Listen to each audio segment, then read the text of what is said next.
먼저 이 영상물을 보는 분들에게 사과의 말씀과 양해의 말씀을 드립니다.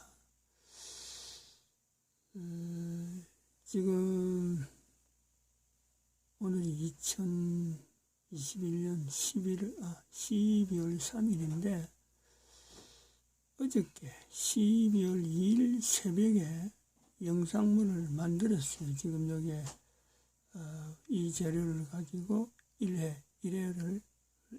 1회를 만들었습니다.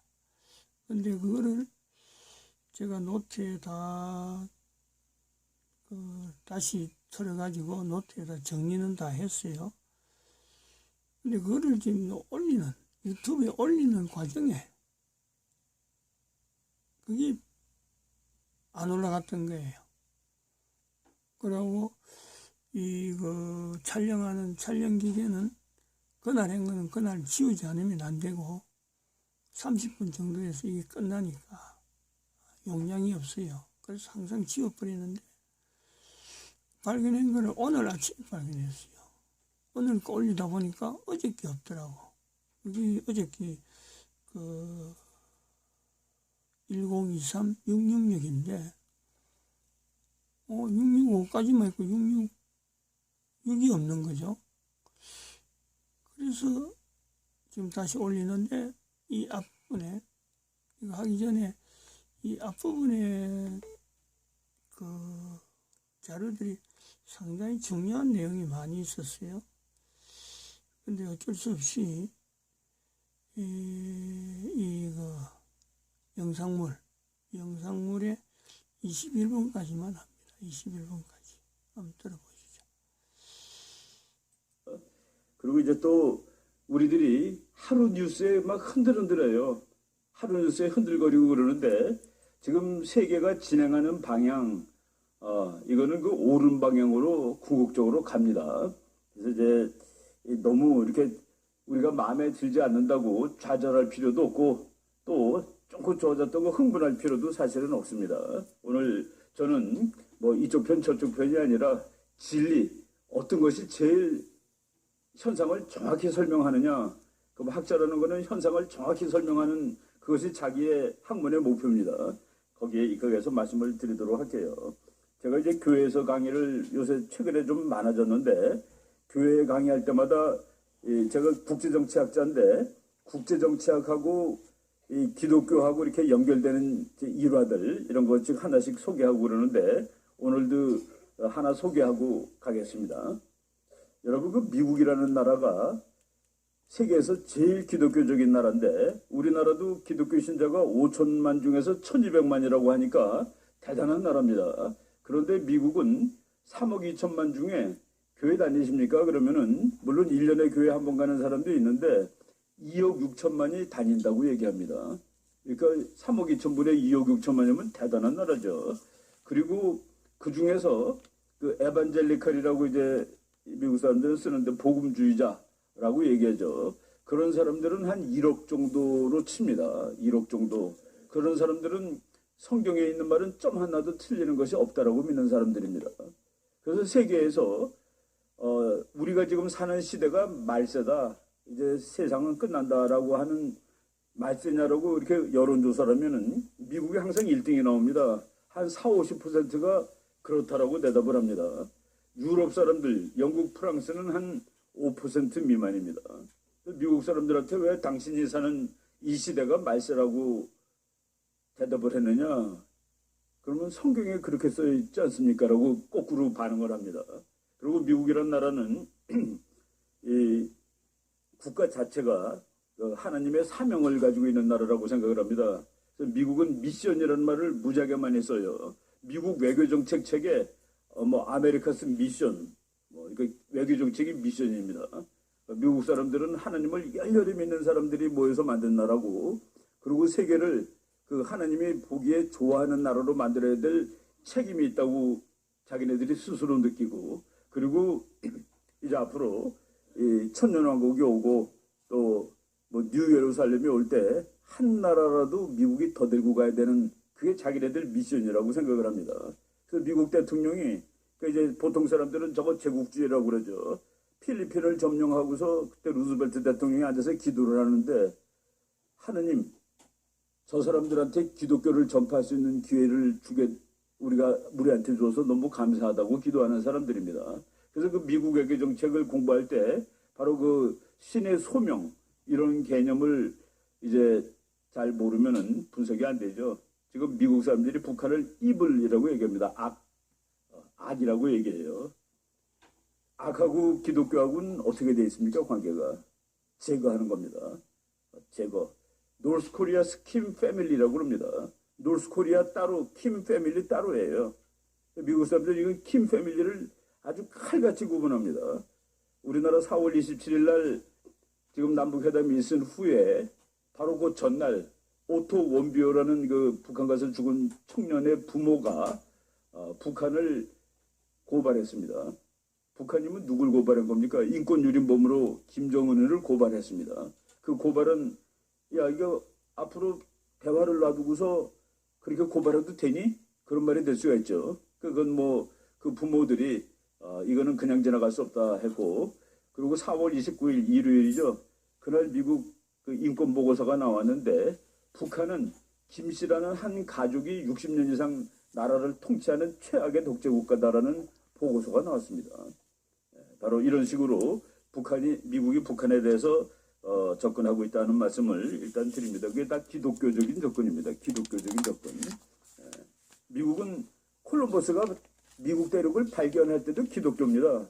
우리는 뭐 그 얘기를 그냥 흩어 지나가는데 콜럼버스가 맨 처음에 그 배를 얻기 위해서 돈을 빌려야 되는데 뭐 돈이 모자르니까 이사벨라 여왕한테 갔는데 이사벨라 여왕은 그때 1492년 처음으로 그 이슬람을 스페인에서 쫓아낸 첫 해입니다.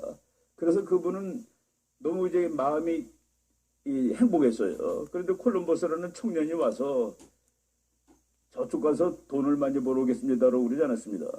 저쪽 바다 건너 있는 사람들한테 기독교를 전파하려고 그러는데 배 좀 빌려달라고 그래서 배 타고 간 겁니다. 그 가다가 그때는 용감한 사람이 배를 타죠. 왜? 그때는 바닷가 옆으로 이렇게 항해를 하던 시절입니다.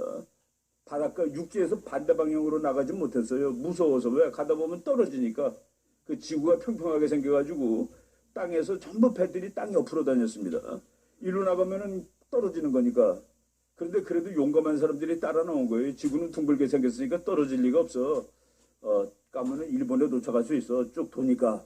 그렇게 해서 이제 따라 나갔는데 아무리 가도 땅이 안 나오는 겁니다. 근데 콜럼버스가 선장인데 콜럼버스가 친한 사람이 귀띔을 해줍니다. 지금 저 선원들이 너무 무서워서 다 죽는다고. 그래서 이제 선장님을 죽이고 거꾸로 돌아가려고 그러고 있다. 그래서 콜럼버스가 그 선원들한테 3일만 더 가자고 그랬습니다. 3일 더 가다가 땅이 안 나오면 돌아가자. 근데 이제 가는 거리를 계속 속이면서 가는 겁니다. 1000km 갔는데 500km라고 속이고 뭐 이러면서 이제 갔는데 3일 동안 콜럼버스는 기도밖에 할 거가 없었습니다. 그래서 이제 처음에 근데 3일째 땅을 발견한 겁니다. 그래서 그 땅 이름을 콜럼버스가 산살바도르라고 붙였는데 그게 성스러운 하나님이라는 뜻입니다. 얼마나 고마우면은 그 산살바도르 그리고 거기에 이제 배가 한 척이 망가져가지고 이 건물을 졌습니다. 그래서 서양 사람들이 유럽 사람이 그 서반구에 처음으로 지은 건물인데 그 건물 이름은 라 나비다드. 크리스마스 때 되면 그 라 나비다드라는 노래가 많이 나오죠. 더 크리스마스라는 뜻입니다. 미국이라는 나라의 오리진이 그렇다라고 말씀을 드리고 지금 미국하고 북한하고 한번 붙는데 저는 오늘 그 이승만 박정희 이분들이 우리나라에서는 미국하고 제일 친했던 사람인데 미국이 제일 힘들어했던 사람들입니다. 그래서 제가 어떤 출판사에서 책을 한 권 써달라고 그래가지고 제목을 주더라고요. 미국에 당당했던 한국의 대통령들. 제일 당당했던 사람이 이 두 사람인데 이 두 사람이 또 제일 미국하고 친했던 사람입니다. 얻어낼 걸 다 얻어냈는데 이분들이 참 우리나라 역사에서 아주 왜곡되고 있고 없었어야 되는 사람으로 돼 있는데 이 사람들이 있어서 오늘날 대한민국이 있다 하는 것을 오늘 뭐 우리가 정치학적으로 역사학적으로 이렇게 말씀드려 보도록 하겠습니다. 그 말씀드리기 전에 우리나라는 참 세계적으로 아주 이 힘든 곳에 있는 나라입니다. 우리나라가 작은데 옆에 큰 나라가 많아요. 중국은 인구가 세계에서 제일 많고, 러시아는 땅덩어리가 제일 넓고, 일본은 뭐 다 종합국력 세계 3등쯤 되는 나라입니다. 그런데 저는 우리나라는 사강에 둘러싸여서 힘든 나라다라고 말하면 그거는 틀립니다. 왜? 우리나라는 미국 편이니까. 어떤 사람이 그래요. 미국하고 중국하고 싸우면 우리는 어느 편에 서야 되겠냐? 미국 편입니다. 왜냐하면 법적으로 미국 편하겠다고 약속을 했기 때문에요. 미국하고 동맹국이거든요. 동맹은 전쟁 나면 함께 싸우는 나라입니다. 동맹이 없어야지 우리가 고민을 합니다. 우리가 어느 편에 서야 될까? 근데 미국하고 동맹이면 당연히 미국 편에 서야죠. 미국 사람들은 우리한테 그러면은 너 나랑 동맹인데 내가 어디서 싸울 때 어디 편에 서야 되니? 네가 고민을 하니? 라고 얘기하겠죠. 북한이 우리를 공격했을 때 미국이 고민하면 되겠습니까? 우리를 도와줘야지. 바로 그런 의미에서 한국과 미국은 동맹으로 연계된 나라이기 때문에 우리나라는 사강에 둘러싸여서 힘들다. 미국에게는 둘러싸인 나라가 아니다라고 말씀드리겠습니다. 그거는 법적으로 아닌 거로 돼 있으니까 우리가 정말 어느 날 그래도 중국이 커질 것 같아. 우리가 미국만 붙들고 있다가는 안 될 것 같아. 라고 정말로 범민을 함께 되면은 미국하고 동맹은 먼저 끊어야지 우리가 둘 중에서 선택할 권리가 생기는 겁니다. 바로 그래서 아무튼 우리나라는 이렇게 어려운데 북한이 그동안 매일 뭐라고 그랬는지 아십니까? 한국, 내가 너랑 싸우면 이겨. 얘만 빼면은. 미국만 빼면은 너랑 싸우면 이겨. 그래서 북한의 지난 60년 동안 대외 정책은 미군 철수입니다. 한미동맹 폐기. 그런데 미군이 가지도 않고 한미동맹도 폐기가 안 됐어요. 그래서 북한이 핵을 만든 겁니다. 그런데 미국까지 가는 핵을 만들어야지 의미가 있는데 그건 무슨 뜻이냐면은 미국까지 가는 핵폭탄을 만들어 놓으면은 북한이 미국한테 이렇게 협박할 수 있습니다. 내가 대한민국을 다 점령해야 되는데 미국 제발 좀 도와주지 마시오. 당신이 도와주면은 내가 지겠지 아무래도. 그렇지만 나는 그냥은 못 지고 로스앤젤레스 정도는 핵폭탄으로 없애버릴 거예요. 그러니까 그걸 각오하고 남한을 도와줄 거예요. 서울을 살리려고 인천을 살리려고 로스앤젤레스를 포기한다? 그거 바보 아니에요?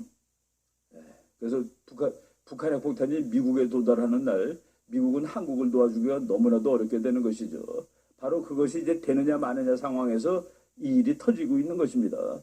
북한은 미국까지 가야 되고 미국은 절대 그건 안 되고 그것이 지금 이제 마지막으로 그 영어로 말하면 파이널 쇼다운을 하고 있는 중이다라고 말씀을 드리겠습니다. 뭐 제가 이제 다음번에 그 신원식 장군님이 오셔가지고 다 말씀 더 드리겠지만은 앞부분에 그냥 간단하게 말씀만 드리겠습니다. 둘이 이렇게 손들고 그랬는데 김정은이 히스토릭 미팅, 그러니까 역사적인 모임이죠. 역사적 만남입니다. 세계가 다 보았다. 북한 사람들만 빼놓고. 미국에서 나온 기자입니다. 김정은의 세계적인 모임은 세계가 다 봤는데 북한 사람만 안 봤다. 요 똑같은 사진에 오늘 아침에 미국 브라이트 바튼 뉴스에 나온 거는 저 살인마가 확실한 사람하고의 대화가 성공할 확률은 없다라고 나왔습니다. 저 사람은 말로는 안 되고 맞아야지 끝날 가능성이 아주 높습니다. 이 사람이 옛날에 한 말이 북한은 뭐 저거의 나라라면요. 유훈 통치의 나라, 아버지 할아버지 얘기대로 하는 나라라고 김정은이가 그래서 우리 할아버지가 핵 없애라고 그래서 할아버지가 하신 말씀 한두 개 보겠습니다. 남조선을 해방하고 조국을 통일하기 전에는 우리에게 평화란 있을 수 없다는 사실을 순간도 잊어서는 안 된다. 야, 남한에 정부가 없는 것이 평화야. 남한에 정부가 있으면 그게 다 가짜야. 라고 얘기를 했습니다. 이거는 1972년에 오늘 그 박정희 대통령이 얘기할 텐데 박정희 대통령이 쿠데타 일으키던 1961년에 남한하고 북한 사람이 3배 잘 살았습니다. 그때 한국 사람은 1년에 80달러를 벌었는데 북한 사람은 240달러를 벌었습니다. 그때 필리핀 사람은 800달러를 벌었습니다. 그런데 72년쯤 됐을 때 그때 남한하고 북한 경제력이 비슷해집니다. 그래서 박정희 대통령이 북한 우리 얘기하자.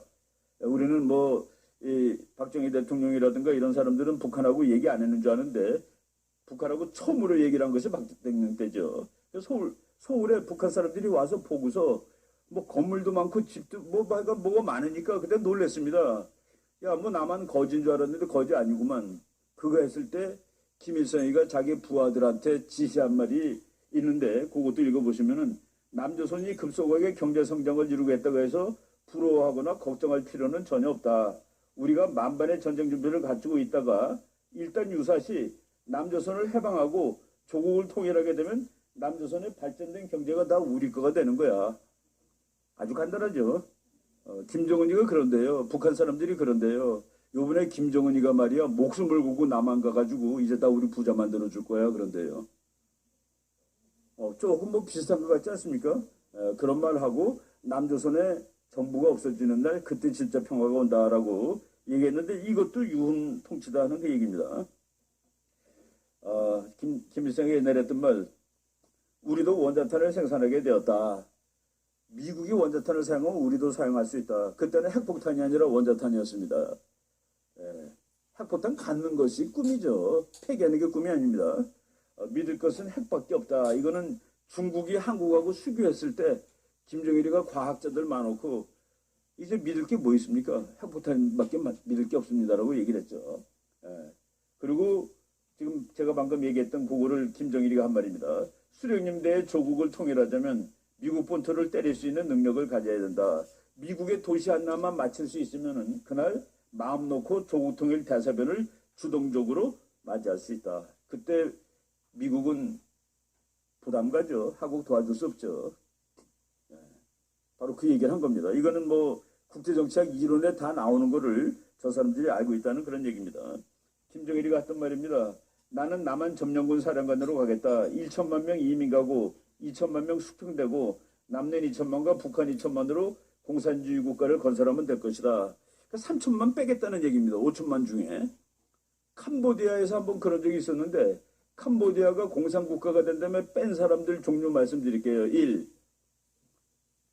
군인. 2. 정치가. 3. 장사꾼. 기업가들이죠. 4. 선생님. 5. 지식인. 근데 지식인은 어떻게 정의를 내렸냐면은 대학교 문턱에 갔던 모든 사람들, 안경 낀 모든 사람들, 손 하얀 모든 사람들, 그리고 예술가. 그 캄보디아 댄스를 추는 사람도 90%가 죽었습니다. 10%는 어떻게 살았냐? 다른 나라로 도망가서 살았습니다. 그래서 그 850만 중에 250만을 죽였는데 김정은이는 3천만 빼겠다고 얘기를 하고 있는 것이죠. 근데 자기가 지금 대한민국이 북한보다 한 45배쯤 센 나라로 칩니다. 그냥 어느 정도 한국이 더 세냐? 한 45배에서 50배 정도 더 강한 나라예요. 그 국력 규모로. 근데 저 사람이 이렇게 얘기를 했죠. 남조선 인민들은 전쟁을 두려워하기 때문에 총 몇 방 쏘면 다 도망간다.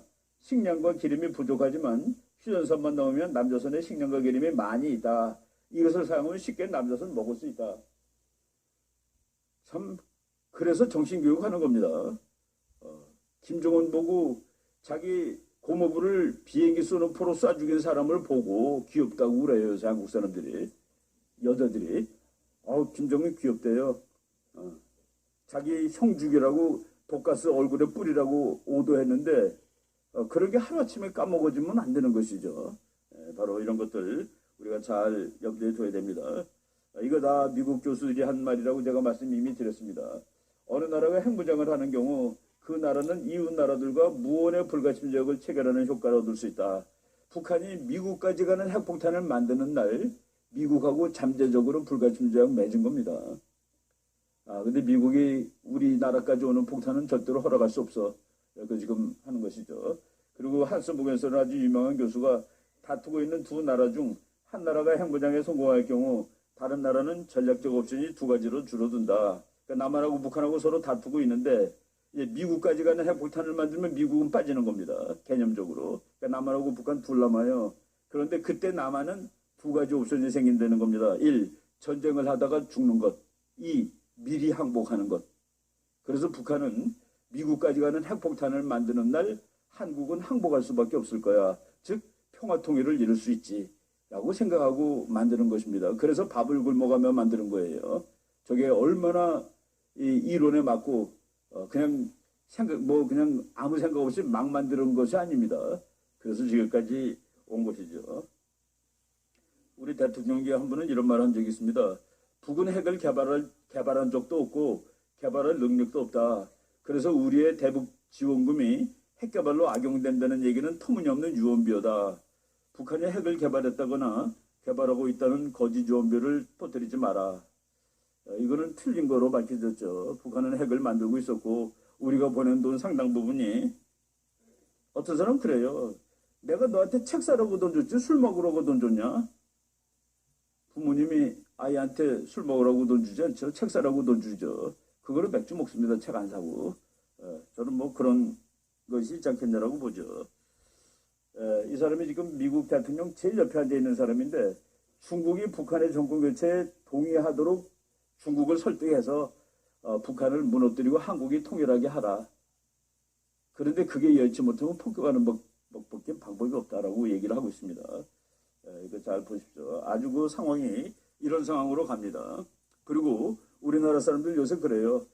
북한하고 한국하고 다 할 수 있다. 다 못합니다. 솔직히 말해서. 왜 못하는 줄 아세요? 우리가 분단했습니까? 한반도? 우리가 분단했어요? 아니죠. 우리가 통일을 꿈꾸지 않아서 통일이 안 됩니까? 통일 아무리 꿈꿔도 안 됩니다. 국제 구조가 맞아떨어지지 않는 한 안 됩니다. 우리나라가 거의 통일한 적이 한 번 있었어요. 한국군 육사단이 압록강에 도달해가지고 수통으로 물을 퍼서 이제 곧 통일입니다 하고 이승만 대통령한테 그 물을 보냈습니다. 그때 모택동에는 잠도 안 자고 빙빙빙빙 돌다가 야 가자 하고서 130만을 한국에 보냅니다. 130만이 와가지고 중국 자료로 하면 19만이 죽었더라고요. 미국 자료로는 40만이 죽었습니다. 부상은 중국 자료로도 40만, 미국 자료로도 40만. 뭐 어쨌든 60만 명, 중국군에도 60만 명의 젊은이의 피로서 북한이 남한한테 흡수되는 것을 막았다는 그 얘기입니다. 왜? 내 입술이나 마찬가지야. 중국은 자기 입술이라고 그랬습니다. 그래서 가서 몇십만 죽은 것도 할 수 없어. 입술이 떨어지면 이가 시려서 살 수 없게 돼. 우리나라 지금 사람들이 얘기하는데 지금 대한민국 그래도 괜찮은 나라예요. 세계에서 12등짜리 나라입니다. 종합국력. 세계 200나라가 넘는데 12등이면은 A 플러스입니다. 제가 쭉 가르쳤던 이화여대는 학생 35%까지 A를 주라고 합니다. 50명 되면 내가 곱하기 0.35 해가지고 등수대로 A를 줍니다. 최대로 많이 주려고. 우리나라 212나라 중에서 12등이니까 진짜 221나라 중에서 12등이니까 정말로 A 플러스 자기 힘으로 맞는 나라입니다. 근데 우리가 A 플러스적인 삶을 못 사는 것은 북한 때문입니다. 그래서 통일해야 되는데 이 통일이 참 죽어도 안 되는데 우리가 통일 염원이라고 그러면서 60년 동안 남북한이 통일하자고 전부 다 그 노래는 남한이나 북한이나 다 합니다. 우리의 소원은 통일 그거 모르는 국민 대한민국 한 사람도 없어요. 북한에도 한 사람도 없고. 근데 왜 통일 안 되느냐? 한 나라 찍으려면 중국 때문에 안 되는 겁니다. 중국. 두 번째 나라 찍으려면 일본입니다. 두 나라 때문에 안 됩니다. 두 나라 때문에 안 되는데 그중에서 중국이 차지하는 비율을 내가 90%라고 말하겠습니다. 일본이 차지하는 비율 10%. 그런데 중국과 일본이 한반도 통일을 반대하는 것은 국제정치학적으로 정답입니다. 국제정치 마치겠습니다.